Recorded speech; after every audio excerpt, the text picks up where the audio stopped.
Chapter 7.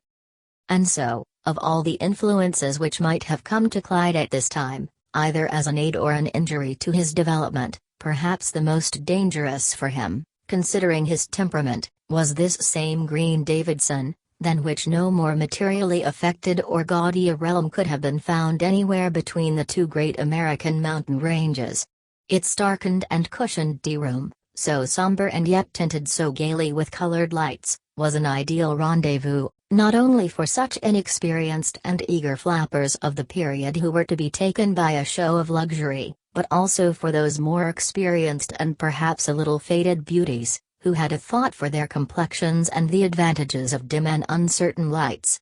Also, like most hotels of its kind, it was frequented by a certain type of eager and ambitious male of not certain age or station in life, who counted upon his appearance here at least once, if not twice a day, at certain brisk and interesting hours, to establish for himself the reputation of man about town, or rounder, or man of wealth, or taste, or attractiveness, or all. And it was not long after Clyde had begun to work here that he was informed by these peculiar boys with whom he was associated, one or more of whom was constantly seated with him upon the hop bench, as they called it, as to the evidence and presence even here. It was not long before various examples of the phenomena were pointed out to him, of a certain type of social pervert, morally disarranged and socially taboo, who sought to arrest and interest boys of their type, in order to come into some form of illicit relationship with them, which at first Clyde could not grasp. The mere thought of it made him ill.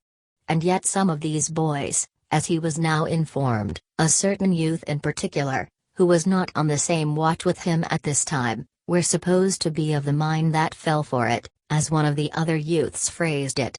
And the talk and the palaver that went on in the lobby and the grill, to say nothing of the restaurants and rooms, were sufficient to convince any inexperienced and none too discerning mind that the chief business of life for anyone with a little money or social position was to attend a theater, a ball game in season, or to dance, motor, entertain friends at dinner, or to travel to New York, Europe, Chicago, California.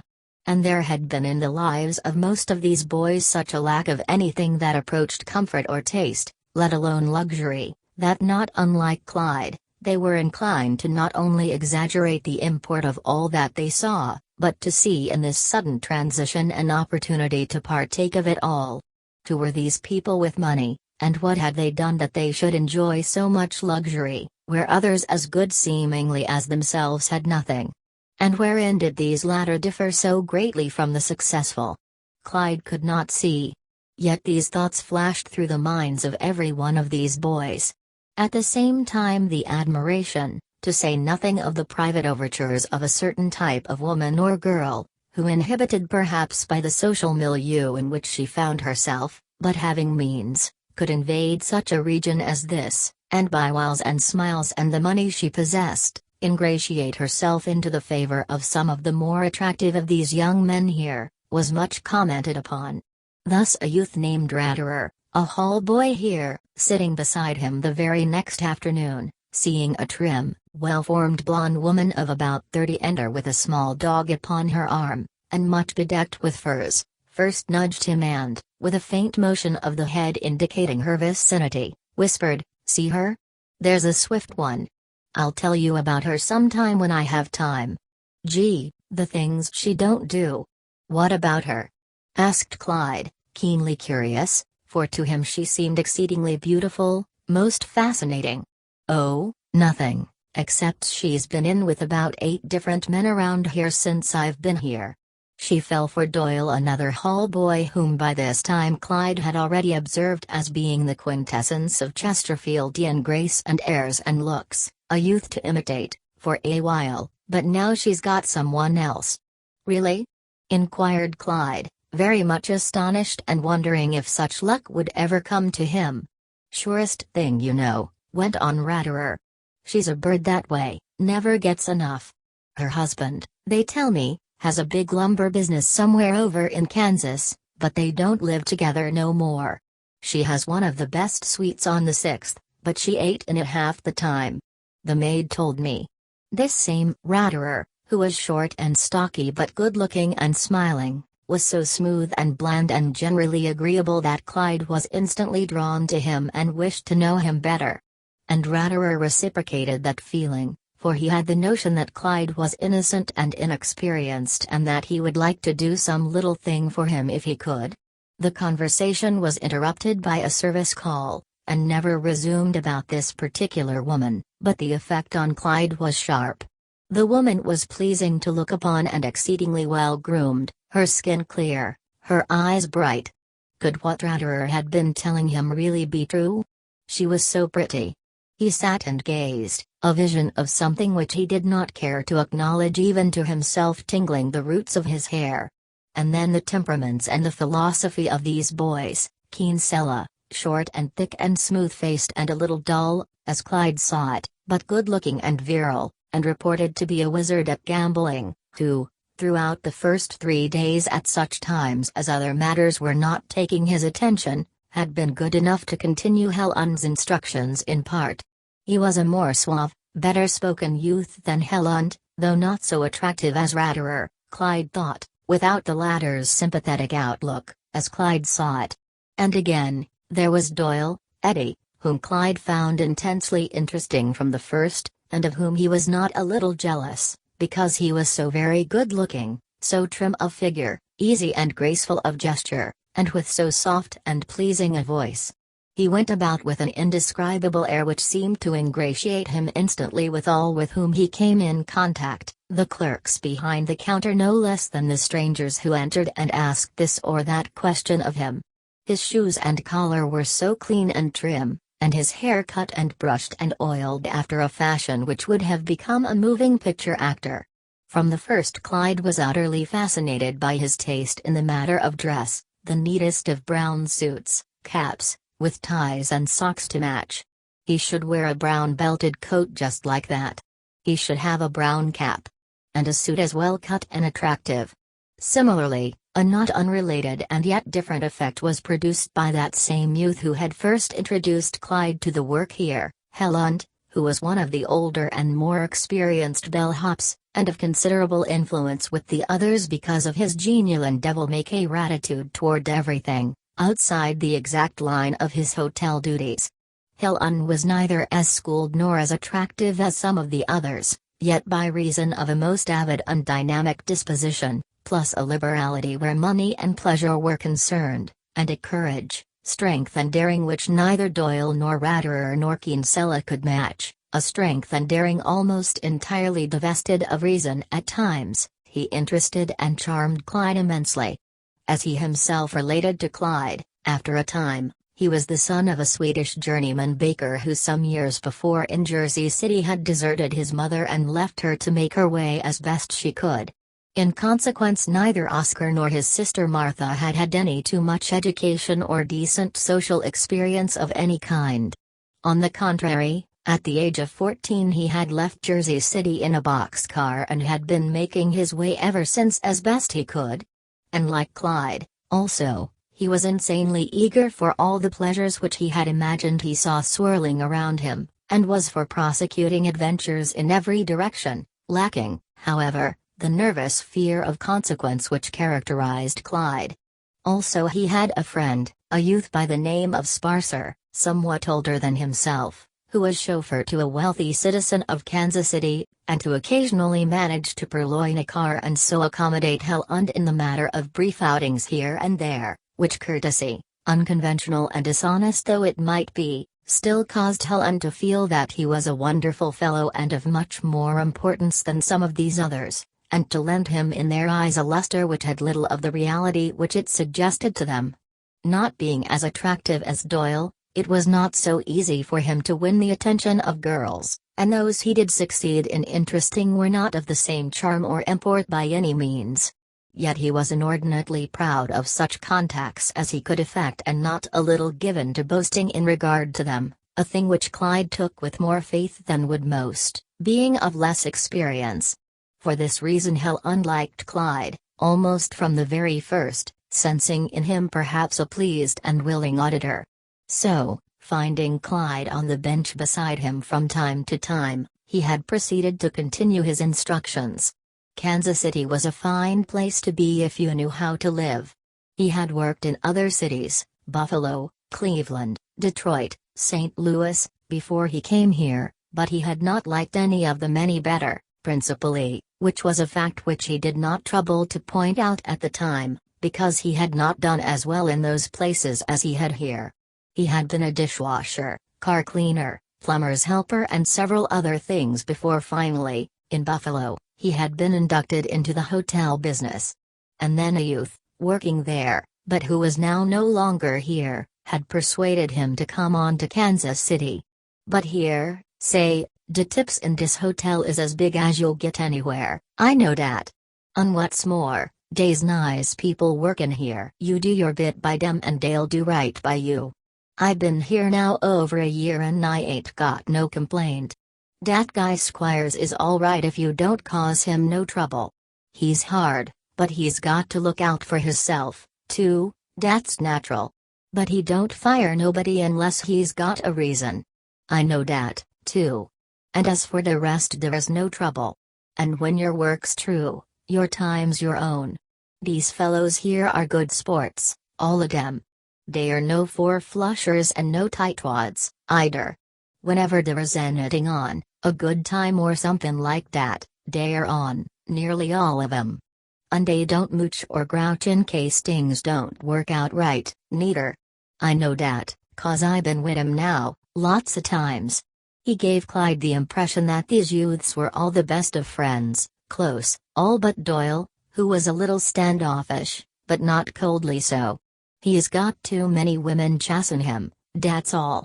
Also that they went here and there together on occasion, to a dance hall, a dinner, a certain gambling joint down near the river, a certain pleasure resort, Kate Sweeney's where were some peaches of girls, and so on and so forth, a world of such information as had never previously been poured into Clyde's ear, and that set him meditating, dreaming, doubting, worrying and questioning as to the wisdom, charm, delight to be found in all this, also the permissibility of it in so far as he was concerned. For had he not been otherwise instructed in regard to all this all his life long? There was a great thrill and yet a great question involved in all to which he was now listening so attentively. Again there was Thomas Ratterer, who was of a type which at first glance, one would have said, could scarcely prove either inimical or dangerous to any of the others. He was not more than 5'4", plump, with black hair and olive skin, and with an eye that was as limpid as water and as genial as could be. He, too, as Clyde learned after a time, was of a nondescript family, and so had profited by no social or financial advantages of any kind. But he had a way, and was liked by all of these youths, so much so that he was consulted about nearly everything. A native of Wichita, recently moved to Kansas City, he and his sister were the principal support of a widowed mother. During their earlier and formative years, both had seen their very good-natured and sympathetic mother, of whom they were honestly fond, spurned and abused by a faithless husband. There had been times when they were quite without food. On more than one occasion they had been ejected for non-payment of rent. None too continuously Tommy and his sister had been maintained in various public schools. Finally, at the age of 14 he had decamped to Kansas City, where he had secured different odd jobs, until he succeeded in connecting himself with the Green Davidson, and was later joined by his mother and sister who had removed from Wichita to Kansas City to be with him. But even more than by the luxury of the hotel or these youths, whom swiftly and yet surely he was beginning to decipher, Clyde was impressed by the downpour of small change that was tumbling in upon him and making a small lump in his right-hand pants pocket, dimes, nickels, quarters and half-dollars even, which increased and increased even on the first day until by 9 o'clock he already had over $4 in his pocket, and by 12, at which hour he went off duty, he had over 6.5, as much as previously he had earned in a week. And of all this, as he then knew, he need only hand Mr. Squires one, no more, Helen had said, and the rest, $5.50, for one evening's interesting, yes, delightful and fascinating, work, belonged to himself. He could scarcely believe it. It seemed fantastic, Aladdinish, Really. Nevertheless, at 12, exactly, of that first day a gong had sounded somewhere, a shuffle of feet had been heard and 3 boys had appeared, one to take Barnes' place at the desk, the other 2 to answer calls. And at the command of Barnes, the 8 who were present were ordered to rise, right dress and march away. And in the hall outside, and just as he was leaving, Clyde approached Mr. Squires and handed him $1 in silver. "That's right," Mr. Squires remarked. "No more." Then, Clyde, along with the others, descended to his locker, changed his clothes and walked out into the darkened streets, a sense of luck and a sense of responsibility as to future luck so thrilling him as to make him rather tremulous, giddy, even. To think that now, at last, he actually had such a place. To think that he could earn this much every day, maybe. He began to walk toward his home, his first thought being that he must sleep well and so be fit for his duties in the morning. But thinking that he would not need to return to the hotel before 11:30 the next day, he wandered into an all-night binnery to have a cup of coffee and some pie. And now all he was thinking was that he would only need to work from noon until 6, when he should be free until the following morning at 6. And then he would make more money. A lot of it to spend on himself. Chapter 8. The thing that most interested Clyde at first was how, if at all, he was to keep the major portion of all this money he was making for himself. For ever since he had been working and earning money, it had been assumed that he would contribute a fair portion of all that he received, at least 3/4 of the smaller salaries he had received up to this time, toward the upkeep of the home. But now, if he announced that he was receiving at least $25 a week and more, and this entirely apart from the salary of $15 a month and board, his parents would assuredly expect him to pay 10 or 12. But so long had he been haunted by the desire to make himself as attractive-looking as any other well-dressed boy that, now that he had the opportunity, he could not resist the temptation to equip himself first and as speedily as possible. Accordingly, he decided to say to his mother that all of the tips he received aggregated no more than $1 a day. And, in order to give himself greater freedom of action in the matter of disposing of his spare time, he announced that frequently, in addition to the long hours demanded of him every other day, he was expected to take the place of other boys who were sick or set to doing other things. And also, he explained that the management demanded of all boys that they look well outside as well as inside the hotel. He could not long be seen coming to the hotel in the clothes that he now wore. Mr. Squires, he said, had hinted as much.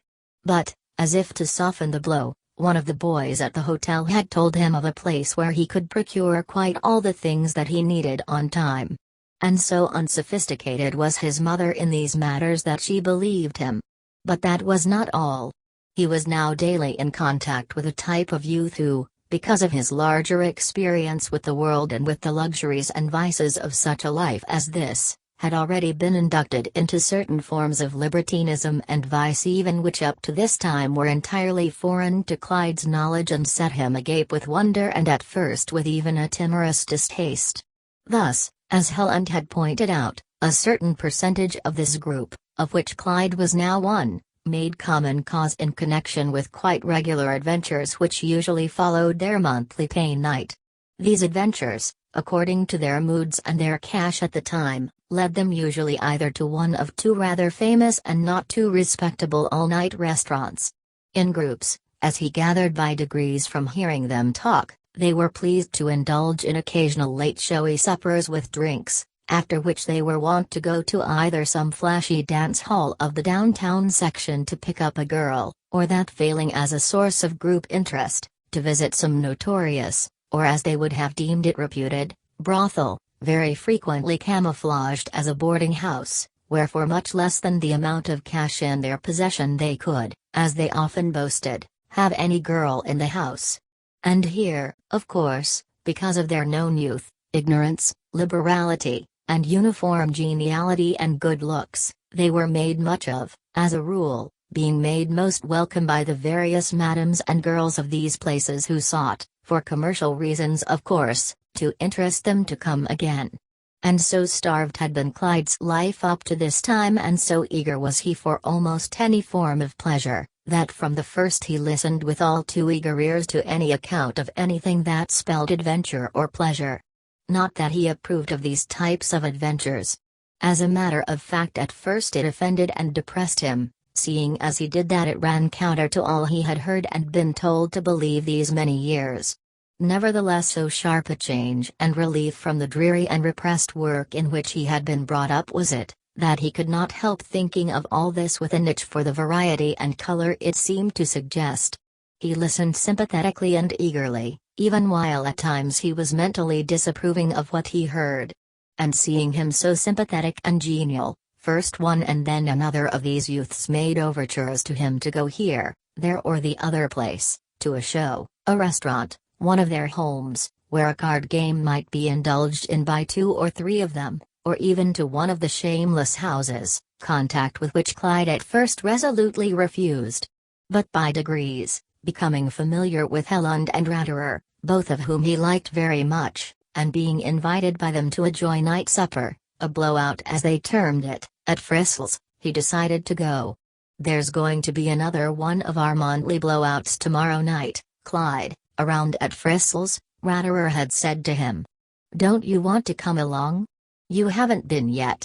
By this time, Clyde, having acclimated himself to this caloric atmosphere, was by no means as dubious as he was at first. For by now, in imitation of Doyle, whom he had studied most carefully and to great advantage, he had outfitted himself with a new brown suit, cap, overcoat, socks, stick-pin and shoes as near like those of his mentor as possible, and the costume became him well, excellently well, so much so that he was far more attractive than he had ever been in his life, and now, not only his parents, but his younger brother and sister, were not a little astonished and even amazed by the change. How could Clyde have come by all this grandeur so speedily? How much could all this that he wore now have cost? Was he not hypothecating more of his future earnings for this temporary grandeur than was really wise? He might need it in the future. The other children needed things, too. And was the moral and spiritual atmosphere of a place that made him work such long hours and kept him out so late every day, and for so little pay, just the place to work? To all of which, he had replied, rather artfully for him, that it was all for the best. He was not working too hard. His clothes were not too fine, by any means. His mother should see some of the other boys. He was not spending too much money. And, anyhow, he had a long while in which to pay for all he had bought. But now, as to this supper, that was a different matter, even to him. How, he asked himself, in case the thing lasted until very late as was expected, could he explain to his mother and father his remaining out so very late? Ratterer had said it might last until 3 or 4, anyhow, although he might go, of course, any time, but how would that look, deserting the crowd? And yet hang it all, most of them did not live at home as he did, or if they did like Ratterer, they had parents who didn't mind what they did. Still, a late supper like that, was it wise? All these boys drank and thought nothing of it, Helland, Ratterer, Kinsella, Scheel. It must be silly for him to think that there was so much danger in drinking a little, as they did on these occasions. On the other hand, it was true that he need not drink unless he wanted to. He could go, and if anything was said at home, he would say that he had to work late. What difference did it make if he stayed out late once in a while? Wasn't he a man now? Wasn't he making more money than anyone else in the family? And couldn't he begin to do as he pleased? He began to sense the delight of personal freedom, to sniff the air of personal and delicious romance, and he was not to be held back by any suggestion which his mother could now make. Chapter 9. And so the interesting dinner, with Clyde attending, came to pass. And it was partaken of at Frissell's, as Ratterer had said. And by now Clyde, having come to be on genial terms with all of these youths, was in the gayest of moods about it all. Think of his new state in life, anyhow. Only a few weeks ago he was all alone, not a boyfriend, scarcely a boy acquaintance in the world. And here he was, so soon after, going to this fine dinner with this interesting group. And true to the illusions of youth, the place appeared far more interesting than it really was. It was little more than an excellent chophouse of the older American order. Its walls were hung thick with sign pictures of actors and actresses, together with playbills of various periods. And because of the general excellence of the food, to say nothing of the geniality of its present manager, it had become the hangout of passing actors, politicians, local businessmen, and after them, the generality of followers who are always drawn by that which presents something a little different to that with which they are familiar. And these boys, having heard at one time and another from cab and taxi drivers that this was one of the best places in town, fixed upon it for their monthly dinners. Single plates of anything cost from 60 cents to $1. Coffee and tea were served in pots only. You could get anything you wanted to drink. To the left of the main room as you went in was a darker and low-ceilinged room with a fireplace, to which only men resorted and sat and smoked, and read papers after dinner, and it was for this room that these youths reserved their greatest admiration. Eating here, they somehow felt older, wiser, more important, real men of the world. And Ratterer and Helland, to whom by now Clyde had become very much attached, as well as most of the others, were satisfied that there was not another place in all Kansas City that was really as good. And so this day, having drawn their pay at noon, and being off at 6 for the night, they gathered outside the hotel at the corner nearest the drugstore at which Clyde had originally applied for work, and were off in a happy, noisy frame of mind. Helland, Ratterer, Paul Shiel, Davis Higby, another youth, Arthur Kinsella and Clyde. "Did ya hear the guy from St. Louis pulled on the main office yesterday?" Helland inquired of the crowd generally, as they started walking. "Wires last Saturday from St. Louis for a parlor, bedroom and bath for himself and wife, and orders flowers put in the room. Jimmy, the key clerk, was just tellin' me. Den he comes on here and registers himself and his girl, see, as man and wife, Ann, G. A peach of a look-in girl, too, I saw 'em. Listen, you fellows, can't ya? Den, on Wednesday, after he's been here 3 days and dey're beginnin' to wonder about him a little, meals sent to de room and all dat, he comes down and says dat his wife's gotta go back to St. Louis, and dat he won't need no suite, just one room, and dat they can transfer his trunk and her bags to de new room until train time for her. But the trunk ain't his at all, see, but hers. And she ain't goin', don't know nothin' about it. But he is. Den he beats it, see, and leaves her and the trunk in the room. And without a bean, see? Now, dey're holdin' her and her trunk, and she's cryin' and wirin' friends, and there's hell to pay all around. Can you beat dat? The flowers, too. Roses. 6 different meals in the room and drinks for him, too." "Sure, I know the one you mean," exclaimed Paul Shiel. "I took up some drinks myself. I felt there was something phony about that guy. He was too smooth and loud talking. And he only comes across with a dime at that. I remember him, too," exclaimed Ratterer. "He sent me down for all the Chicago papers Monday and only give me a dime. He looked like a bluff to me. Well, dey fell for him up in front, all right. It was Helen talking. And now dey're tryin' to gouge it out of her. Can you beat it? She didn't look to me to be more than 18 or 20, if she's that old," put in Arthur Kinsella, who up to now had said nothing. "Did you see either of 'em, Clyde?" inquired Ratterer, who was inclined to favor and foster Clyde and include him in everything. "No," replied Clyde. "I must have missed those two. I don't remember seeing either of 'em." "Well, you missed seen a bird when you missed that one. Tall, long black cutaway coat, wide, black derby pulled low over his eyes, pearl gray spats, too. I thought he was an English duke or something at first, the way he walked, and with a cane, too. All they gotta do is pull that English stuff, and talk loud and order everybody about, and they get by with it every time." "That's right," commented Davis Higby. "That's good stuff, that English line. I wouldn't mind pulling some of it myself sometime.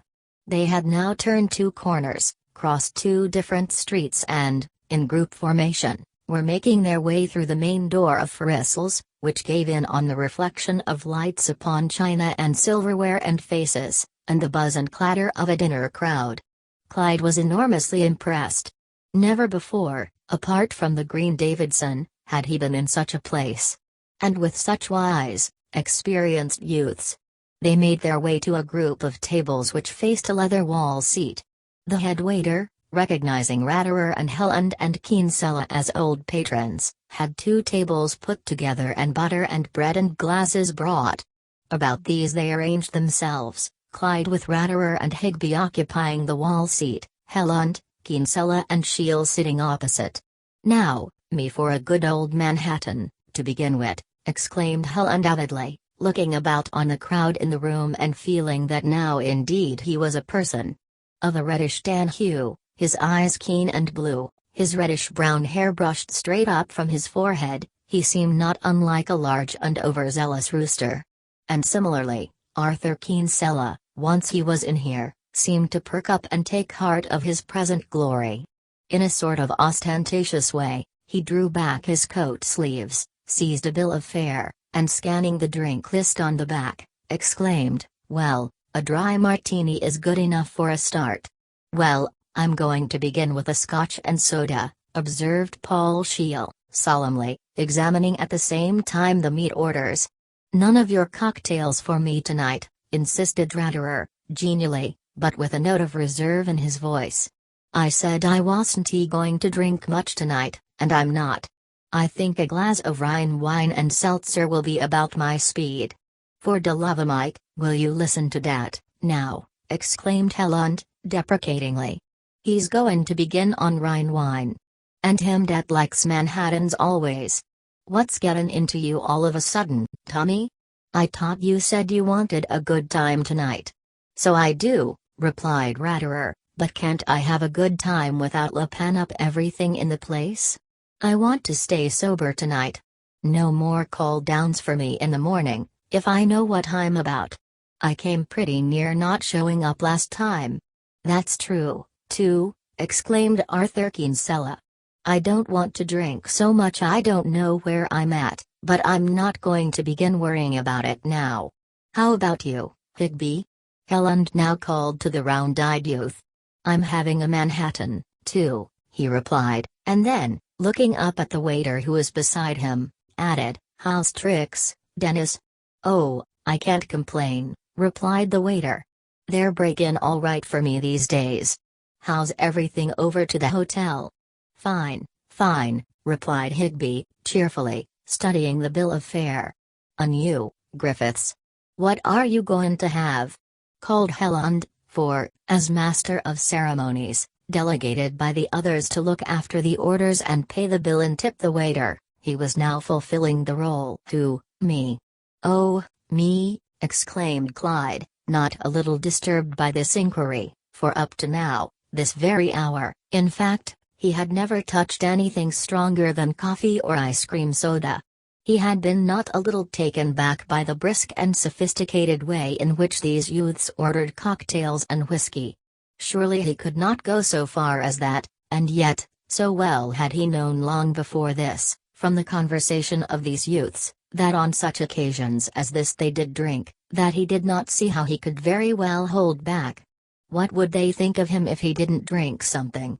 For ever since he had been among them, he had been trying to appear as much of a man of the world as they were. And yet back of him, as he could plainly feel, lay all of the years in which he had been drilled in the horrors of drink and evil companionship.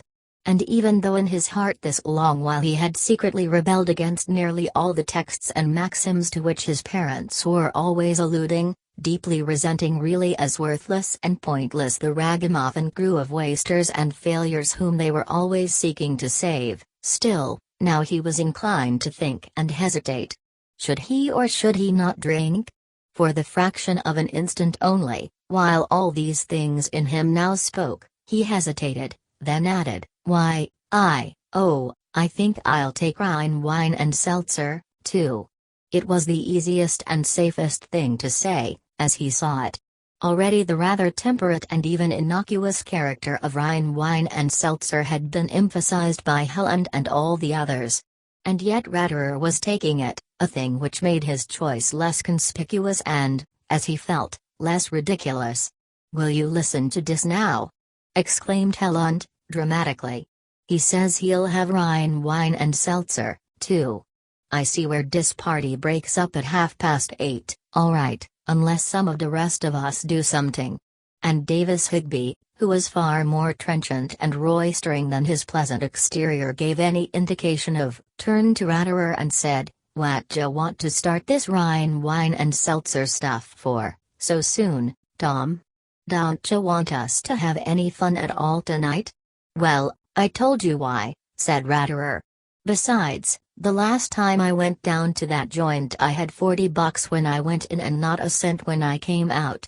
I want to know what's going on this time." That joint, thought Clyde on hearing it. Then, after this supper, when they had all drunk and eaten enough, they were going down to one of those places called a joint, a bad house, really. There was no doubt of it, he knew what the word meant. There would be women there, bad women, evil women. And he would be expected, would he? For the first time in his life now, he found himself confronted by a choice as to his desire for the more accurate knowledge of the one great fascinating mystery that had for so long confronted and fascinated and baffled and yet frightened him a little. For, despite all his many thoughts in regard to all this and women in general, he had never been in contact with any one of them in this way. And now, all of a sudden he felt faint thrills of hot and cold racing up and down his back and all over him. His hands and face grew hot and then became moist, then his cheeks and forehead flamed. He could feel them. Strange, swift, enticing and yet disturbing thoughts raced in and out of his consciousness. His hair tingled and he saw pictures, bacchanalian scenes, which swiftly, and yet in vain, he sought to put out of his mind. They would keep coming back. And he wanted them to come back. Yet he did not. And through it all he was now a little afraid. Pshaw! Had he no courage at all? These other fellows were not disturbed by the prospects of what was before them. They were very gay. They were already beginning to laugh and kid one another in regard to certain funny things that had happened the last time they were all out together. But what would his mother think if she knew? His mother. He dared not think of his mother or his father either at this time, and put them both resolutely out of his mind. "Oh, say, Kinsella," called Higby. "Do you remember that little redhead in that Pacific Street joint that wanted you to run away to Chicago with her?" "Do I?" replied the amused Kinsella, taking up the martini that was just then served him. "She even wanted me to quit the hotel game and let her start me in a business of some kind. I wouldn't need to work at all if I stuck by her, she told me." "Oh, no, you wouldn't need to work at all, except one way," called Ratterer. The waiter put down Clyde's glass of Rhine wine and seltzer beside him and, interested and intense and troubled and fascinated by all that he heard, he picked it up, tasted it and, finding it mild and rather pleasing, drank it all down at once. And yet so wrought up were his thoughts that he scarcely realized then that he had drunk it. "Good for you," observed Kinsella, in a most cordial tone. "You must like that stuff." "Oh, it's not so bad," said Clyde. And Helland, seeing how swiftly it had gone, and feeling that Clyde, new to this world and green, needed to be cheered and strengthened, called to the waiter, "Here, Jerry. One more of these, and make it a big one," he whispered behind his hand. And so the dinner proceeded. And it was nearly 11 before they had exhausted the various matters of interest to them, stories of past affairs, past jobs, past feats of daring. And by then Clyde had had considerable time to meditate on all of these youths, and he was inclined to think that he was not nearly as green as they thought, or if so, at least shrewder than most of them, of a better mentality, really. For who were they and what were their ambitions? Helland, as he could see, was vain and noisy and foolish, a person who could be taken in and conciliated by a little flattery. And Higby and Kinsella, interesting and attractive boys both, were still vain of things he could not be proud of, Higby of knowing a little something about automobiles. He had an uncle in the business, Kinsella of gambling, rolling dice even. And as for Ratterer and Shiel, he could see and had noticed for some time that they were content with the bellhop business, just continuing in that and nothing more, a thing which he could not believe, even now, would interest him forever. At the same time, being confronted by this problem of how soon they would be wanting to go to a place into which he had never ventured before, and to be doing things which he had never let himself think he would do in just this way, he was just a little disturbed. Had he not better excuse himself after they got outside, or perhaps, after starting along with them in whatsoever direction they chose to go, quietly slip away at some corner and return to his own home? For had he not already heard that the most dreadful of diseases were occasionally contracted in just such places, and that men died miserable deaths later because of low vices begun in this fashion? He could hear his mother lecturing concerning all this, yet with scarcely any direct knowledge of any kind. And yet, as an argument per contra, here were all of these boys in no wise disturbed by what was in their minds or moods to do. On the contrary, they were very gay over it all and amused, nothing more. In fact, Ratterer, who was really very fond of Clyde by now, more because of the way he looked and inquired and listened than because of anything Clyde did or said, kept nudging him with his elbow now and then, asking laughingly, "How about it, Clyde? Going to be initiated tonight?" And then smiling broadly. Or finding Clyde quite still and thinking at times, "They won't do more than bite you, Clyde." And Helland, taking his cue from Ratterer and occasionally desisting from his own self-glorifying diatribes, would add, "You won't ever be the same, Clyde. They never are. But we'll all be with you in case of trouble."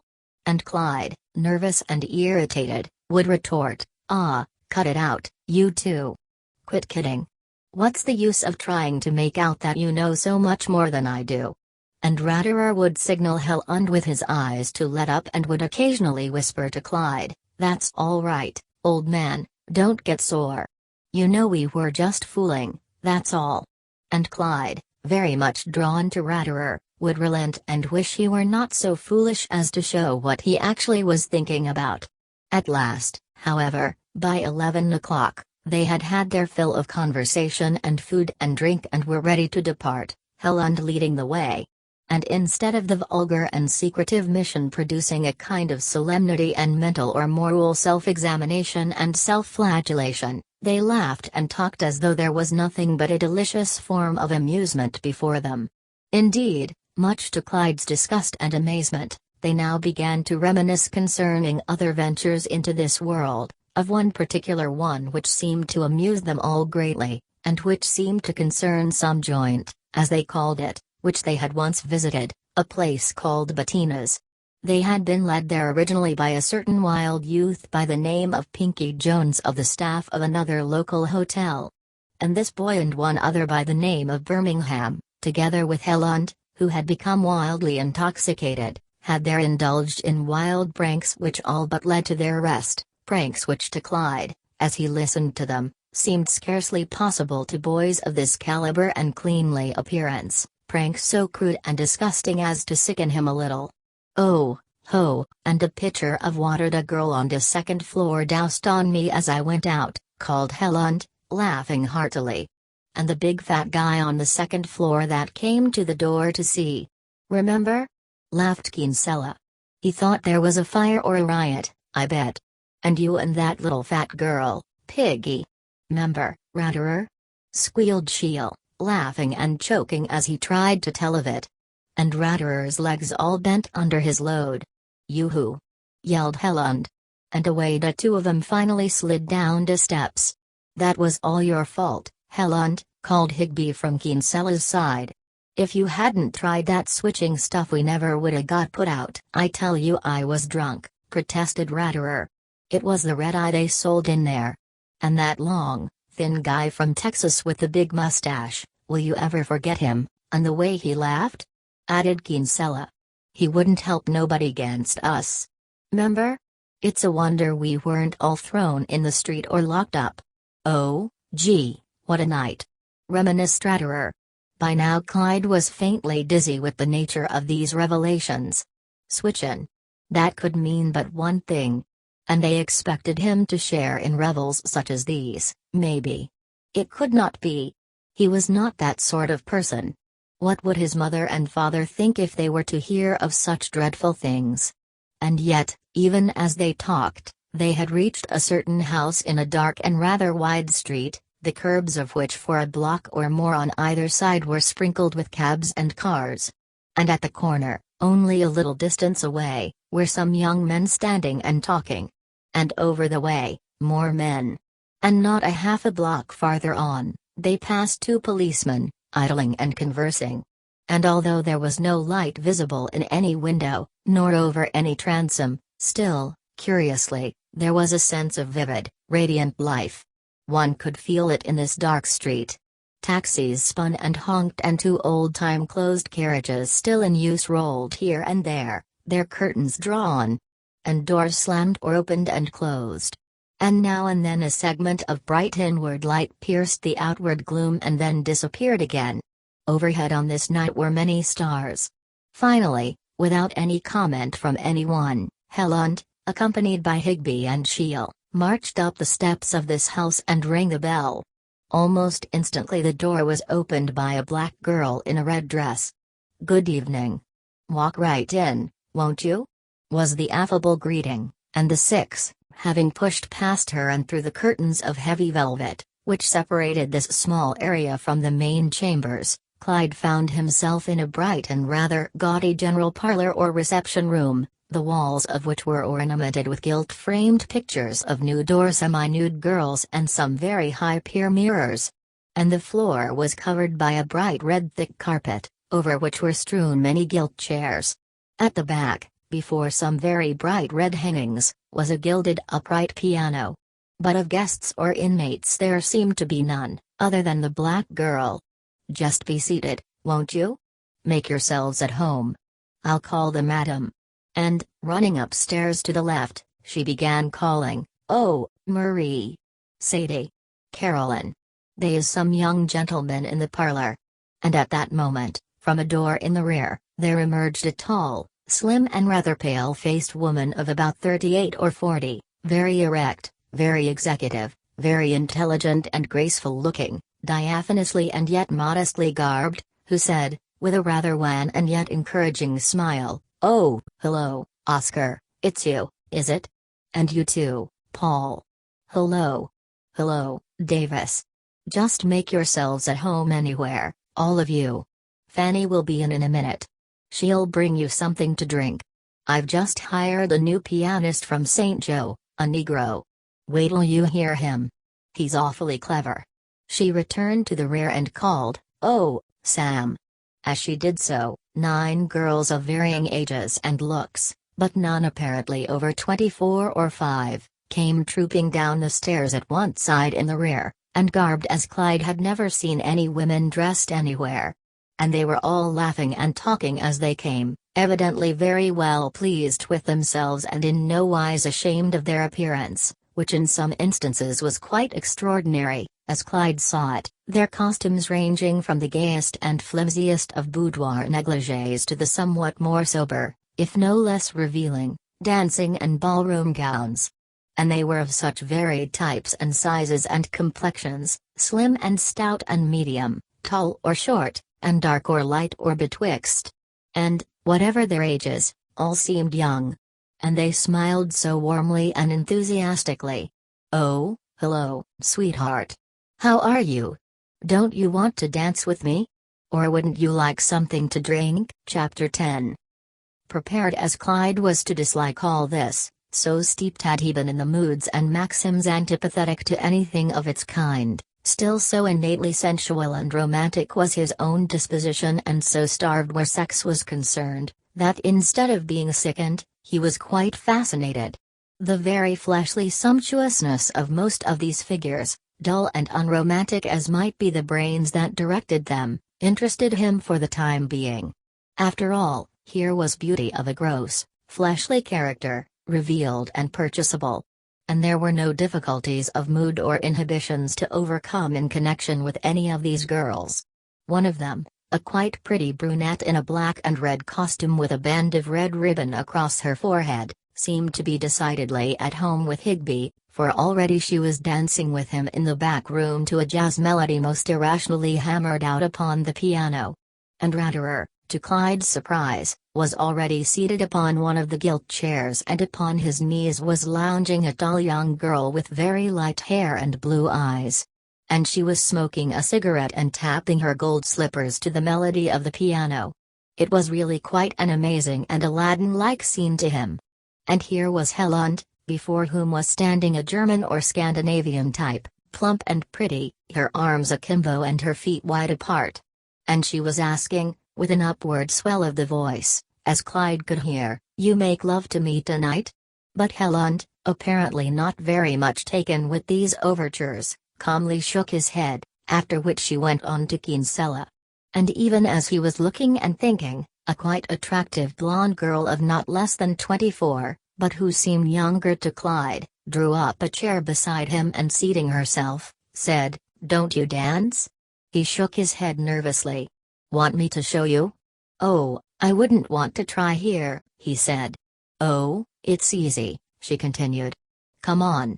But since he would not, though he was rather pleased with her for being agreeable to him, she added, "Well, how about something to drink then?"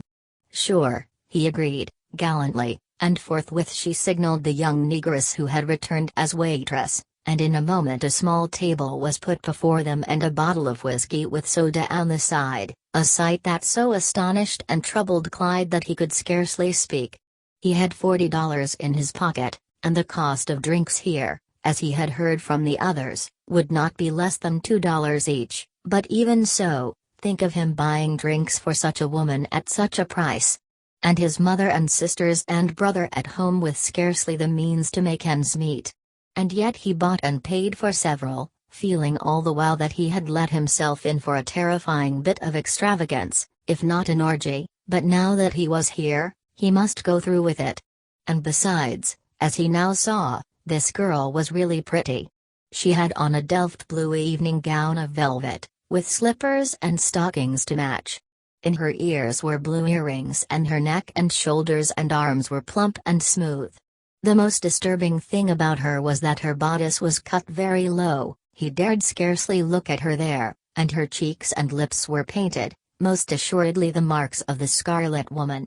Yet she did not seem very aggressive, in fact quite human, and she kept looking rather interestedly at his deep and dark and nervous eyes. "You work over at the Green Davidson, too, don't you?" she asked. "Yes," replied Clyde, trying to appear as if all this were not new to him, as if he had often been in just such a place as this, amid such scenes. "How did you know?" "Oh, I know Oscar Helland," she replied. "He comes around here once in a while." "Is he a friend of yours?" "Yes. That is, he works over at the hotel with me." "But you haven't been here before?" "No," said Clyde, swiftly, and yet with a trace of inquiry in his own mood. Why should she say he hadn't been here before? "I thought you hadn't. I've seen most of these other boys before, but I never saw you. You haven't been working over at the hotel very long, have you?" "No," said Clyde, a little irritated by this, his eyebrows and the skin of his forehead rising and falling as he talked, a form of contraction and expansion that went on involuntarily whenever he was nervous or thought deeply. "What of it?" "Oh, nothing. I just knew you hadn't. You don't look very much like these other boys, you look different." She smiled oddly and rather ingratiatingly, a smile and a mood which Clyde failed to interpret. "How different?" he inquired, solemnly and contentiously, taking up a glass and drinking from it. "I'll bet you one thing," she went on, ignoring his inquiry entirely. "You don't care for girls like me very much, do you?" "Oh, yes, I do, too," he said, evasively. "Oh, no, you don't either. I can tell. But I like you just the same. I like your eyes. You're not like those other fellows. You're more refined, kinda. I can tell. You don't look like them." "Oh, "I don't know," replied Clyde, very much pleased and flattered, his forehead wrinkling and clearing as before. This girl was certainly not as bad as he thought, maybe. She was more intelligent, a little more refined than the others. Her costume was not so gross. And she hadn't thrown herself upon him as had these others upon Helland, Higby, Kinsella, and Ratterer. Nearly all of the group by now were seated upon chairs or divans about the room, and upon their knees were girls. And in front of every couple was a little table with a bottle of whiskey upon it. "Look who's drinking whiskey," called Kinsella to such of the others as would pay any attention to him, glancing in Clyde's direction. "Well, you needn't be afraid of me," went on the girl, while Clyde glanced at her arms and neck, at her too much revealed bosom, which quite chilled and yet enticed him. "I haven't been so very long in this business. And I wouldn't be here now if it hadn't been for all the bad luck I've had. I'd rather live at home with my family if I could, only they wouldn't have me, now." She looked rather solemnly at the floor, thinking mainly of the little inexperienced dunce Clyde was, so raw and green. Also of the money she had seen him take out of his pocket, plainly quite a sum. Also how really good-looking he was, not handsome or vigorous, but pleasing. And he was thinking at the instant of Esta, as to where she had gone or was now. What might have befallen her, who could say? What might have been done to her? Had this girl, by any chance, ever had any such unfortunate experience as she had had? He felt a growing, if somewhat grandiose, sympathy, and looked at her as much as to say, "You poor thing." Yet for the moment he would not trust himself to say anything or make any further inquiries. "You fellows who come into a place like this always think so hard of everybody. I know how you are. But we're not as bad as you think." Clyde's brows knit and smoothed again. Perhaps she was not as bad as he thought. She was a low woman, no doubt, evil but pretty. In fact, as he looked about the room from time to time, none of the girls appealed to him more. And she thought him better than these other boys, more refined, she had detected that. The compliment stuck. Presently she was filling his glass for him and urging him to drink with her. Another group of young men arrived about then, and other girls coming out of the mysterious portals at the rear to greet them. Helland and Ratterer and Kinsella and Higby, as he saw, mysteriously disappeared up that back stairs that was heavily curtained from the general room. And as these others came in, this girl invited him to come and sit upon a divan in the back room where the lights were dimmer. And now, seated here, she had drawn very close to him and touched his hands, and finally linking an arm in his and pressing close to him, inquired if he didn't want to see how pretty some of the rooms on the second floor were furnished. And seeing that he was quite alone now, not one of all the group with whom he had come around to observe him, and that this girl seemed to lean to him warmly and sympathetically, he allowed himself to be led up that curtained back stair and into a small pink and blue furnished room, while he kept saying to himself that this was an outrageous and dangerous proceeding on his part, and that it might well end in misery for him. He might contract some dreadful disease. She might charge him more than he could afford. He was afraid of her, himself, everything, really, quite nervous and almost dumb with his several fears and qualms. And yet he went, and, the door locked behind him, this interestingly well-rounded and graceful Venus turned the moment they were within and held him to her, then calmly, and before a tall mirror which revealed her fully to herself and him, began to disrobe. Chapter 11. The effect of this adventure on Clyde was such as might have been expected in connection with one so new and strange to such a world as this. In spite of all that deep and urgent curiosity and desire that had eventually led him to that place and caused him to yield, still, because of the moral precepts with which he had so long been familiar, and also because of the nervous aesthetic inhibitions which were characteristic of him, he could not but look back upon all this as decidedly degrading and sinful. His parents were probably right when they preached that this was all low and shameful. And yet this whole adventure and the world in which it was laid, once it was all over, was lit with a kind of gross, pagan beauty or vulgar charm for him. And until other and more interesting things had partially effaced it, he could not help thinking back upon it with considerable interest and pleasure, even. In addition, he kept telling himself that now, having as much money as he was making, he could go and do about as he pleased. He need not go there any more if he did not want to, but he could go to other places that might not be as low, maybe, more refined. He wouldn't want to go with a crowd like that again. He would rather have just one girl somewhere if he could find her, a girl such as those with whom he had seen Sieberling and Doyle associate. And so, despite all of his troublesome thoughts of the night before, he was thus won quickly over to this new source of pleasure, if not its primary setting. He must find a free pagan girl of his own somewhere if he could, like Doyle, and spend his money on her. And he could scarcely wait until opportunity should provide him with the means of gratifying himself in this way. But more interesting and more to his purpose at the time was the fact that both Helland and Raderer, in spite of, or possibly because of, a secret sense of superiority which they detected in Clyde, were inclined to look upon him with no little interest and to court him and to include him among all their thoughts of affairs and pleasures. Indeed, shortly after his first adventure, Raderer invited him to come to his home, where, as Clyde most quickly came to see, was a life very different from his own. At the Griffiths all was so solemn and reserved, the still moods of those who feel the pressure of dogma and conviction. In Raderer's home, the reverse of this was nearly true. The mother and sister with whom he lived, while not without some moral although no particular religious convictions, were inclined to view life with a great deal of generosity or, as a moralist would have seen it, laxity. There had never been any keen moral or characterful direction there at all. And so it was that Raderer and his sister Louise, who was 2 years younger than himself, now did about as they pleased, and without thinking very much about it. But his sister chanced to be shrewd or individual enough not to wish to cast herself away on just anyone. The interesting part of all this was that Clyde, in spite of a certain strain of refinement which caused him to look askance at most of this, was still fascinated by the crude picture of life and liberty which it offered. Among such as these, at least, he could go, do, be as he had never gone or done or been before. And particularly was he pleased and enlightened, or rather dubiously liberated, in connection with his nervousness and uncertainty in regard to his charm or fascination for girls of his own years.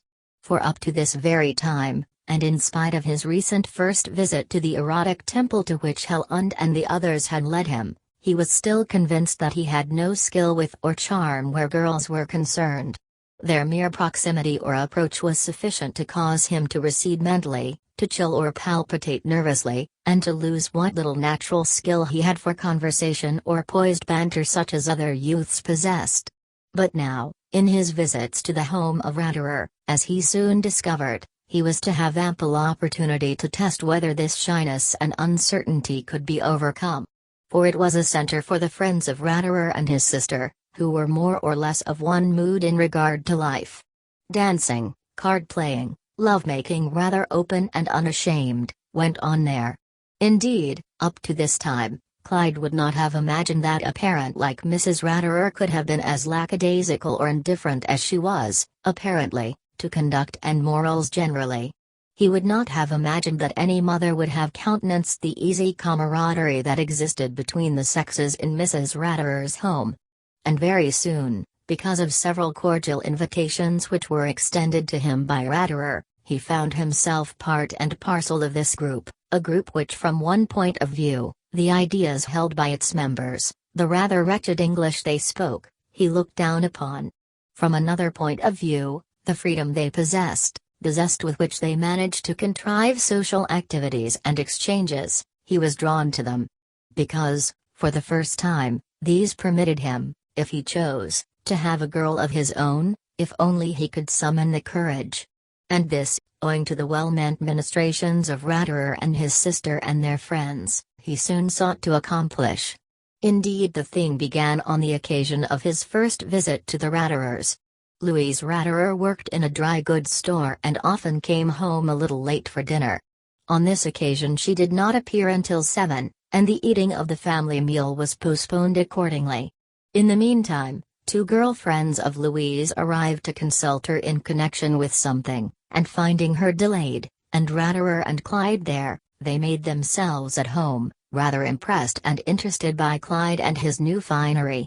For he, at once girl-hungry and girl-shy, held himself nervously aloof, a manifestation which they mistook for a conviction of superiority on his part. And in consequence, arrested by this, they determined to show how really interesting they were, vamp him, no less. And he found their crude briskness and effrontery very appealing, so much so that he was soon taken by the charms of one, a certain Hortense Briggs, who, like Louise, was nothing more than a crude shop girl in one of the large stores, but pretty and dark and self-appreciative. And yet from the first, he realized that she was not a little coarse and vulgar, a very long way removed from the type of girl he had been imagining in his dreams that he would like to have. "Oh, hasn't she come in yet?" announced Hortense, on first being admitted by Ratterer and seeing Clyde near one of the front windows, looking out. "Isn't that too bad? Well, we'll just have to wait a little bit if you don't mind." This last with a switch and a swagger that plainly said, "Who would mind having us around?" And forthwith she began to primp and admire herself before a mirror which surmounted an ochre-colored mantelpiece that graced a fireless grate in the dining room. And her friend, Greta Miller, added, "Oh, dear, yes. I hope you won't make us go before she comes. We didn't come to eat. We thought your dinner would be all over by now. Where do you get that stuff, put you out?" replied Ratterer cynically. "As though anybody could drive you two outta here if you didn't want to go. Sit down and play the Victrola or do anything you like. Dinner'll soon be ready and Louise'll be here any minute." He returned to the dining room to look at a paper which he had been reading, after pausing to introduce Clyde. And the latter, because of the looks and the airs of these two, felt suddenly as though he had been cast adrift upon a chartless sea in an open boat. "Oh, don't say eat to me!" exclaimed Greta Miller, who was surveying Clyde calmly as though she were debating with herself whether he was worthwhile game or not, and deciding that he was, with all the ice cream and cake and pie and sandwiches we'll have to eat yet tonight. "We was just going to warn Louise not to fill up too much. Kitty Keen's givin' a birthday party, you know, Tom, and she'll have a big cake and everything. You're comin' down, ain't you, afterwards?" she concluded, with a thought of Clyde and his possible companionship in mind. "I wasn't thinkin' of it," calmly observed Ratterer. "Me and Clyde was thinkin' of going to a show after dinner." "Oh, how foolish," put in Hortense Briggs, more to attract attention to herself and take it away from Greta than anything else. She was still in front of the mirror, but turned now to cast a fetching smile on all, particularly Clyde, for whom she fancied her friend might be angling, when you could come along and dance. "I call that silly." "Sure, dancing is all you three ever think of, you and Louise," retorted Ratterer. "It's a wonder you don't give yourselves a rest once in a while. I'm on my feet all day and I like to sit down once in a while." He could be most matter-of-fact at times. "Oh, don't say sit down to me," commented Greta Miller with a lofty smile and a gliding, dancing motion of her left foot, "with all the dates we got ahead of us this week. Oh, gee." Her eyes and eyebrows went up and she clasped her hands dramatically before her. "It's just terrible, all the dancin' we gotta do yet, this winter, don't we, Hortense? Thursday night and Friday night and Saturday and Sunday nights." She counted on her fingers most archly. "Oh, gee. It is terrible, really." She gave Clyde an appealing, sympathy-seeking smile. "Guess where we were the other night, Tom? Louise and Ralph Thorpe and Hortense and Bert Kettler, me and Willie Bassick, out at P. Grain's on Webster Avenue. Oh, and you oughta seen the crowd out there. Sam Schaffer and Tilly Burns was there. And we danced until 4 in the morning. I thought my knees would break. I ain't been so tired in I don't know when." "Oh, gee," broke in Hortense, seizing her turn and lifting her arms dramatically. "I thought I never would get to work the next morning. I could just barely see the customers moving around. And, wasn't my mother fussy? Gee. She hasn't gotten over it yet. She don't mind so much about Saturdays and Sundays, but all these weeknights and when I have to get up the next morning at 7, gee, how she can pick. And I don't blame her, either, commented Mrs. Ratterer, who was just then entering with a plate of potatoes and some bread. You two'll get sick and Louise, too, if you don't get more rest. I keep tellin' her she won't be able to keep her place or stand it if she don't get more sleep. But she don't pay no more attention to me than Tom does, and that's just none at all. Oh, well, you can't expect a fellow in my line to get in early always, Ma, was all Ratterer said. And Hortense Briggs added, gee, I'd die if I had to stay in one night. You gotta have a little fun when you work all day. What an easy household, thought Clyde. How liberal and indifferent. And the sexy, gay way in which these two girls posed about. And their parents thought nothing of it, evidently. If only he could have a girl as pretty as this Hortense Briggs, with her small, sensuous mouth and her bright hard eyes. To bed twice a week early is all I need, announced Greta Miller archly. My father thinks I'm crazy, but more'n that would do me harm. She laughed jestingly, and Clyde, in spite of the wee-wasses and I-scenes, was most vividly impressed. Here was youth and geniality and freedom and love of life. And just then the front door opened and in hurried Louise Ratterer, a medium-sized, trim, vigorous little girl in a red-lined cape and a soft blue felt hat pulled over her eyes. Unlike her brother, she was brisk and vigorous and more lithe and as pretty as either of these others. "Oh, look who's here!" she exclaimed. "You two birds beat me home, didn't ya? Well, I got stuck tonight on account of some mix-up in my sales book. And I had to go up to the cashier's office. You bet it wasn't my fault, though. They got my right and wrong." Then noting Clyde for the first time, she announced, "I bet I know who this is, Mr. Griffiths. Tom's talked about you a lot. I wondered why he didn't bring you around here before." And Clyde, very much flattered, mumbled that he wished he had. But the two visitors, after conferring with Louise in a small front bedroom to which they all retired, reappeared presently and because of strenuous invitations, which were really not needed, decided to remain. And Clyde, because of their presence, was now intensely wrought up and alert, eager to make a pleasing impression and to be received upon terms of friendship here. And these three girls, finding him attractive, were anxious to be agreeable to him, so much so that for the first time in his life they put him at his ease with the opposite sex and caused him to find his tongue. "We was just going to warn you not to eat so much," laughed Greta Miller, turning to Louise, "and now, see, we are all trying to eat again." She laughed heartily. "And they'll have pies and cakes and everything at Kitty's. Oh, gee, and we're supposed to dance, too, on top of all this. Well, heaven help me, is all I have to say," put in Hortense. The peculiar sweetness of her mouth, as he saw it, as well as the way she crinkled it when she smiled, caused Clyde to be quite beside himself with admiration and pleasure. She looked quite delightful, wonderful to him. Indeed, her effect on him made him swallow quickly and half choke on the coffee he had just taken. He laughed and felt irrepressibly gay. At that moment she turned on him and said, "See, what I've done to him now." "Oh, that ain't all you've done to me," exclaimed Clyde, suddenly being seized with an inspiration and a flow of thought and courage.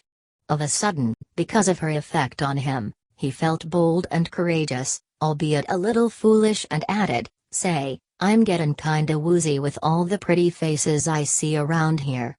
"Oh, gee, you don't want to give yourself away that quick around here, Clyde," cautioned Ratterer, genially. "These highbinders'll be after you to make you take 'em wherever they want to go. You better not begin that way." And, sure enough, Louise Ratterer, not to be abashed by what her brother had just said, observed, "You dance, don't you, Mr. Griffiths?" "No, I don't," replied Clyde, suddenly brought back to reality by this inquiry and regretting most violently the handicap this was likely to prove in this group. "But you bet I wish I did now," he added gallantly and almost appealingly, looking first at Hortense and then at Greta Miller and Louise. But all pretended not to notice his preference, although Hortense titillated with her triumph. She was not convinced that she was so greatly taken with him, but it was something to triumph thus easily and handsomely over these others. And the others felt it. "Ain't that too bad?" she commented, a little indifferently and superiorly now that she realized that she was his preference. "You might come along with us, you and Tom, if you did. There's going to be mostly dancing at Kitty's." Clyde began to feel and look crushed at once. To think that this girl, to whom of all those here he was most drawn, could dismiss him and his dreams and desires thus easily, and all because he couldn't dance. And his accursed home training was responsible for all this. He felt broken and cheated. What a boob he must seem not to be able to dance. And Louise Ratterer looked a little puzzled and indifferent, too. But Greta Miller, whom he liked less than Hortense, came to his rescue with, "Oh, it ain't so hard to learn. I could show you in a few minutes after dinner if you wanted to. It's only a few steps you have to know. And then you could go, anyhow, if you wanted to." Clyde was grateful and said so, determined to learn here or elsewhere at the first opportunity. Why hadn't he gone to a dancing school before this, he asked himself. But the thing that pained him most was the seeming indifference of Hortense now that he had made it clear that he liked her. Perhaps it was that Bert Gettler, previously mentioned, with whom she had gone to the dance, who was making it impossible for him to interest her. So he was always to be a failure this way. Oh, gee. But the moment the dinner was over and while the others were still talking, the first to put on a dance record and come over with hands extended was Hortense, who was determined not to be outdone by her rival in this way. She was not particularly interested or fascinated by Clyde, at least not to the extent of troubling about him as Greta did. But if her friend was going to attempt a conquest in this manner, was it not just as well to forestall her? And so, while Clyde must read her change of attitude to the extent of thinking that she liked him better than he had thought, she took him by the hands, thinking at the same time that he was too bashful. However, placing his right arm about her waist, his other clasped in hers at her shoulder, she directed his attention to her feet and began to illustrate the few primary movements of the dance. But so eager and grateful was he, almost intense and ridiculous, she did not like him very much, thought him a little unsophisticated and too young. At the same time, there was a charm about him which caused her to wish to assist him. And soon he was moving about with her quite easily, and afterwards with Greta and then Louise, but wishing always it was Hortense. And finally he was pronounced sufficiently skillful to go, if he would. And now the thought of being near her, being able to dance with her again, drew him so greatly that, despite the fact that 3 youths, among them that same Bert Gettler, appeared on the scene to escort them, and although he and Ratterer had previously agreed to go to a theater together, he could not help showing how much he would prefer to follow those others, so much so that Ratterer finally agreed to abandon the theater idea.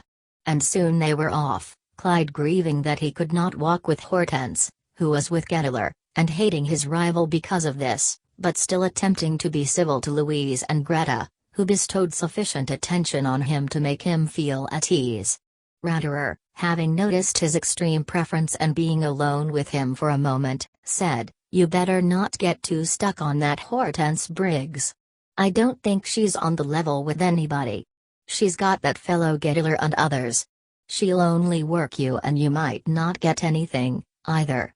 But Clyde, in spite of this honest and well-meant caution, was not to be dissuaded.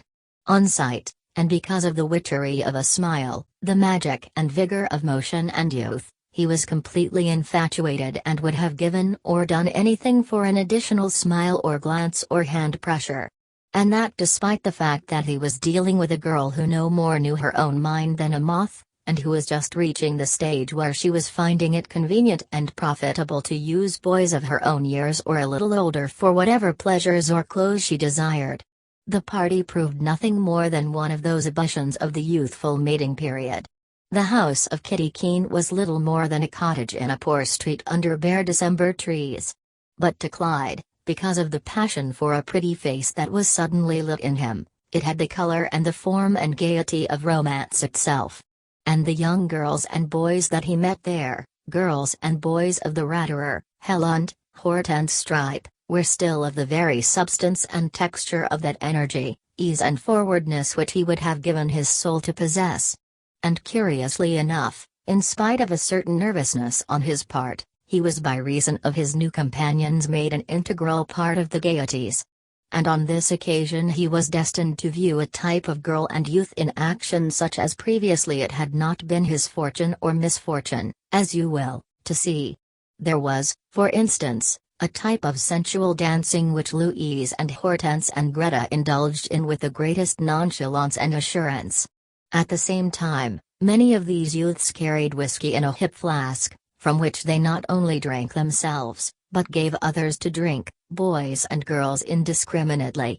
And the general hilarity for this reason being not a little added to, they fell into more intimate relations, spooning with one and another, Hortense and Louise and Greta included. Also to quarreling at times.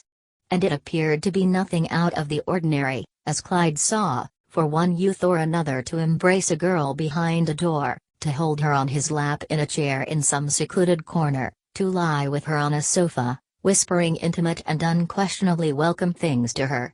And although at no time did he espy Hortense doing this, still, as he saw, she did not hesitate to sit on the laps of various boys or to whisper with rivals behind doors.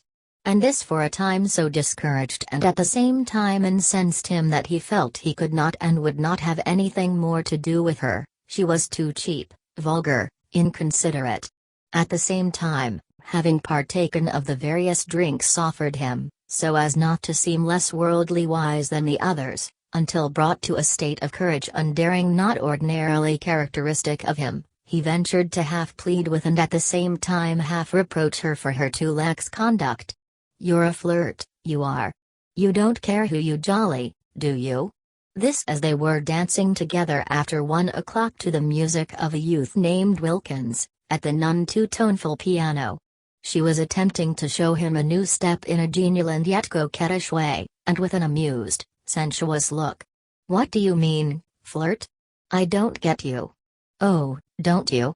replied Clyde, a little crossly and still attempting to conceal his real mood by a deceptive smile. "I've heard about you. You jolly 'em all." "Oh, do I?" she replied quite irritably. "Well, I haven't tried to jolly you very much, have I?" "Well, now, don't get mad," he half pleaded and half scolded, fearing, perhaps, that he had ventured too far and might lose her entirely now. "I don't mean anything by it. You don't deny that you let a lot of these fellows make love to you. They seem to like you, anyway." "Oh, well, of course they like me, I guess. I can't help that, can I? Well, I'll tell you one thing," he blurted boastfully and passionately. "I could spend a lot more on you than they could. I got it." He had been thinking only the moment before of $55 in bills that snuggled comfortably in his pocket. "Oh, I don't know," she retorted, not a little intrigued by this cash offer, as it were, and at the same time not a little set up in her mood by the fact that she could thus inflame nearly all youths in this way. She was really a little silly, very light-headed, who was infatuated by her own charms and looked in every mirror, admiring her eyes, her hair, her neck, her hands, her figure, and practicing a peculiarly fetching smile. At the same time, she was not unaffected by the fact that Clyde was not a little attractive to look upon, although so very green. She liked to tease such beginners. He was a bit of a fool, as she saw him. But he was connected with the Green Davidson, and he was well dressed, and no doubt he had all the money he said and would spend it on her. Some of those whom she liked best did not have much money to spend. "Lots of fellows with money would like to spend it on me." She tossed her head and flicked her eyes and repeated her coyest smile. At once Clyde's countenance darkened. The witchery of her look was too much for him. The skin of his forehead crinkled and then smoothed out. His eyes burned lustfully and bitterly, his old resentment of life and deprivation showing. No doubt all she said was true. There were others who had more and would spend more. He was boasting and being ridiculous, and she was laughing at him. After a moment, he added, weakly, I guess that's right, too. But they couldn't want you more than I do. The uncalculated honesty of it flattered her not a little. He wasn't so bad after all. They were gracefully gliding about as the music continued. Oh, well, I don't flirt everywhere like I do here. These fellows and girls all know each other. We're always going around together. You mustn't mind what you see here. She was lying artfully, but it was soothing to him nonetheless. Gee, I'd give anything if you'd only be nice to me, he pleaded, desperately and yet ecstatically. I never saw a girl I'd rather have than you. You're swell. I'm crazy about you. Why won't you come out to dinner with me and let me take you to a show afterwards? Don't you want to do that, tomorrow night or Sunday? Those are my 2 nights off. I work other nights. She hesitated at first, for even now she was not so sure that she wished to continue this contact. There was Gettler, to say nothing of several others, all jealous and attentive. Even though he spent money on her, she might not wish to bother with him. He was already too eager and he might become troublesome. At the same time, the natural coquetry of her nature would not permit her to relinquish him. He might fall into the hands of Greta or Louise. In consequence, she finally arranged a meeting for the following Tuesday. But he could not come to the house, or take her home tonight, on account of her escort, Mr. Gettler. But on the following Tuesday, at 6:30, near the Green Davidson. And he assured her that they would dine first at Frissel's, and then see the Corsair, a musical comedy at Libby's, only 2 blocks away. Chapter 12. Now, trivial as this contact may seem to some, it was of the utmost significance to Clyde. Up to this time he had never seen a girl with so much charm who would deign to look at him, or so he imagined. And now he had found one, and she was pretty and actually interested sufficiently to accompany him to dinner and to a show. It was true, perhaps, that she was a flirt, and not really sincere with anyone, and that maybe at first he could not expect her to center her attentions on him, but who knew, who could tell? And true to her promise, on the following Tuesday she met him at the corner of 14th Street and Wyandotte, near the Green Davidson. And so excited and flattered and enraptured was he that he could scarcely arrange his jumbled thoughts and emotions in any seemly way. But to show that he was worthy of her, he had made an almost exotic toilet, hair pomaded, a butterfly tie, new silk muffler and silk socks to emphasize his bright brown shoes, purchased especially for the occasion. But once he had re-encountered Hortense, whether all this was of any import to her he could not tell. For, after all, it was her own appearance, not his, that interested her. And what was more, a trick with her, she chose to keep him waiting until nearly 7 o'clock, a delay which brought about in him the deepest dejection of spirit for the time being. For supposing, after all, in the interval, she had decided that she did not care for him and did not wish to see him any more.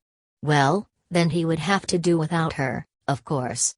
But that would prove that he was not interesting to a girl as pretty as she was, despite all the nice clothes he was now able to wear and the money he could spend. He was determined that, girl or no girl, he would not have one who was not pretty. Ratterer and Helen did not seem to mind whether the girl they knew was attractive or not, but with him it was a passion. The thought of being content with one not so attractive almost nauseated him. And yet here he was now, on the street corner in the dark, the flare of many signs and lights about, hundreds of pedestrians hurrying hither and thither, the thought of pleasurable intentions and engagements written upon the faces of many, and he alone, might have to turn and go somewhere else, eat alone, go to a theater alone, go home alone, and then to work again in the morning. He had just about concluded that he was a failure when out of the crowd, a little distance away, emerged the face and figure of Hortense. She was smartly dressed in a black velvet jacket with a reddish-brown collar and cuffs, and a bulgy, round tam of the same material with a red leather buckle on the side. And her cheeks and lips were rouged a little. And her eyes sparkled. And as usual she gave herself all the airs of one very well content with herself. "Oh, hello, I'm late, ain't I? I couldn't help it. You see, I forgot I had another appointment with a fella, a friend of mine, a peach of a boy, too, and it was only at 6 I remembered that I had the 2 dates. Well, I was in a mess then. So I had to do something about one of you. I was just about to call you up and make a date for another night, only I remembered you wouldn't be at your place after 6. Tom never is. And Charlie always is in his place till 6:30, anyhow, sometimes later, and he's a peach of a fella that way, never grouchy or nothing. And he was going to take me to the theater and to dinner, too. He has charge of the cigar stand over here at the Orphea. So I called him up. Well, he didn't like it so very much. But I told him I'd make it another night. Now, ain't you glad? Don't you think I'm pretty nice to you, disappointing a good-looking fella like Charlie for you?" She had caught a glimpse of the disturbed and jealous and yet fearsome look in Clyde's eyes as she talked of another. And the thought of making him jealous was a delight to her. She realized that he was very much smitten with her. So she tossed her head and smiled, falling into step with him as he moved up the street. "You bet it was nice of you to come," he forced himself to say, even though the reference to Charlie as a peach of a fella seemed to affect his throat and his heart at the same time. What chance had he to hold a girl who was so pretty and self-willed? "Gee, you look swell tonight," he went on, forcing himself to talk and surprising himself a little with his ability to do so. "I like the way that hat looks on you, and your coat too." He looked directly at her, his eyes lit with admiration, an eager yearning filling them. He would have liked to have kissed her pretty mouth, only he did not dare here, or anywhere as yet. "I don't wonder you have to turn down engagements. You're pretty enough. Don't you want some roses to wear?" They were passing a flower store at the moment and the sight of them put the thought of the gift in his mind. He had heard Helen say that women liked fellows who did things for them. "Oh, sure, I would like some roses," she replied, turning into the place. "Or maybe some of those violets. They look pretty. They go better with this jacket, I think." She was pleased to think that Clyde was sporty enough to think of flowers. Also that he was saying such nice things about her. At the same time she was convinced that he was a boy who had had little, if anything, to do with girls. And she preferred youths and men who were more experienced, not so easily flattered by her, not so easy to hold. Yet she could not help thinking that Clyde was a better type of boy or man than she was accustomed to, more refined. And for that reason, in spite of his gotchness, in her eyes, she was inclined to tolerate him, to see how he would do. "Well, these are pretty nifty," she exclaimed, picking up a rather large bouquet of violets and pinning them on. "I think I'll wear these." And while Clyde paid for them, she posed before the mirror, adjusting them to her taste. At last, being satisfied as to their effect, she turned and exclaimed, "Well, I'm ready," and took him by the arm. Clyde, being not a little overawed by her spirit and mannerisms, was at a loss what else to say for the moment, but he need not have worried. Her chief interest in life was herself. "Gee, I tell you I had a swift week of it last week. Out every night until 3. On Sunday until nearly morning. My, that was some rough party I was to last night." "All right. Ever been down to Burkett's at Gifford's Ferry?"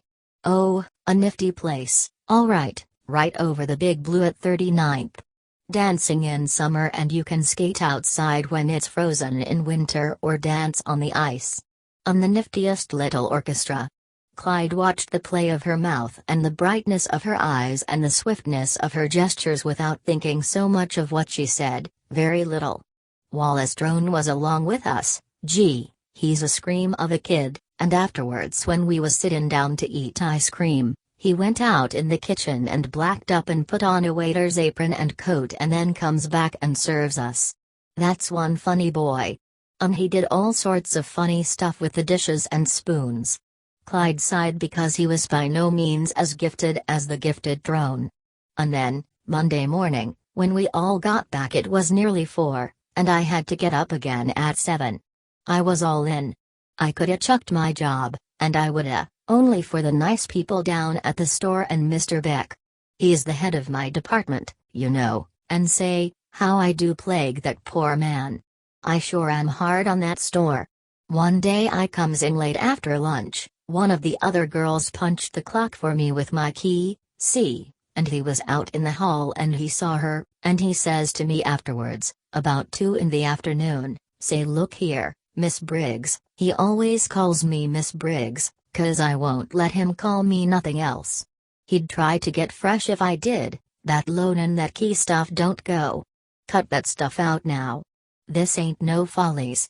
I had to laugh. He does get so sore at times at all of us. But I put him in his place just the same. He's kinda soft on me, you know, he wouldn't fire me for worlds, not him. So I says to him, see here, Mr. Beck, you can't talk to me in any such style as that.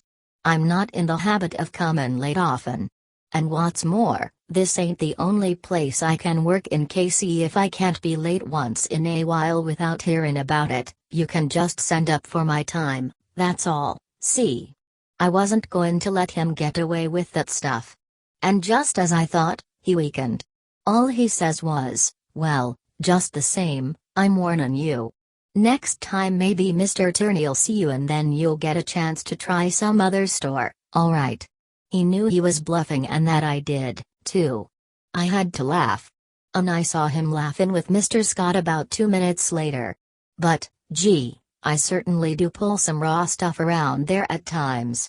By then she and Clyde, with scarcely a word on his part, and much to his ease and relief, had reached for Isles.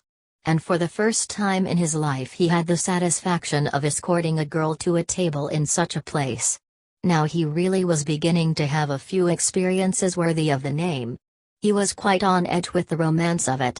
Because of her very high estimate of herself, her very emphatic picture of herself as one who was intimate with so many youths and girls who were having a good time, he felt that up to this hour he had not lived at all.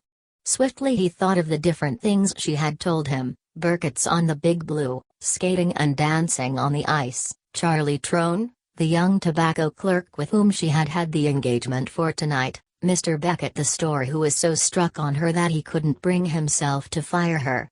And as he saw her order whatever she liked, without any thought of his purse, he contemplated quickly her face, figure, the shape of her hands, so suggestive always of the delicacy or roundness of the arm, the swell of her bust, already very pronounced, the curve of her eyebrows, the rounded appeal of her smooth cheeks and chin. There was something also about the tone of her voice, unctuous, smooth, which somehow appealed to and disturbed him. To him it was delicious. Gee, if he could only have such a girl all for himself. And in here, as without, she clattered on about herself, not at all impressed, apparently, by the fact that she was dining here, a place that to him had seemed quite remarkable. When she was not looking at herself in a mirror, she was studying the bill of fare and deciding what she liked: lamb with mint jelly, no omelette, no beef, oh, yes, filet of mignon with mushrooms. She finally compromised on that with celery and cauliflower. And she would like a cocktail. Oh, yes, Clyde had heard Helen say that no meal was worth anything without a few drinks, so now he had mildly suggested a cocktail. And having secured that and a second, she seemed warmer and gayer and more gossipy than ever. But all the while, as Clyde noticed, her attitude in so far as he was concerned was rather distant, impersonal.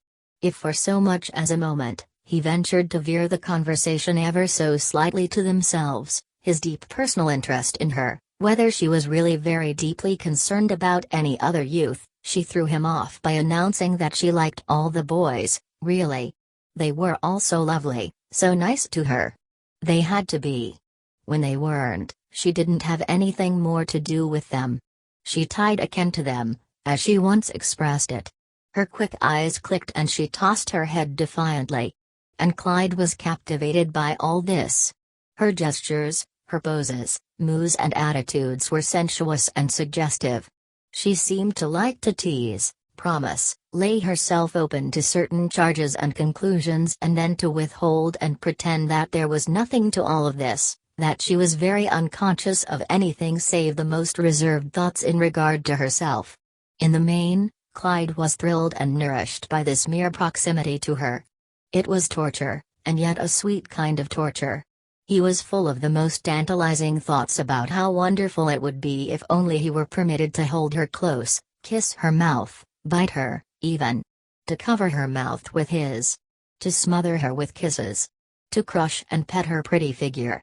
She would look at him at moments with deliberate, swimming eyes, and he actually felt a little sick and weak, almost nauseated.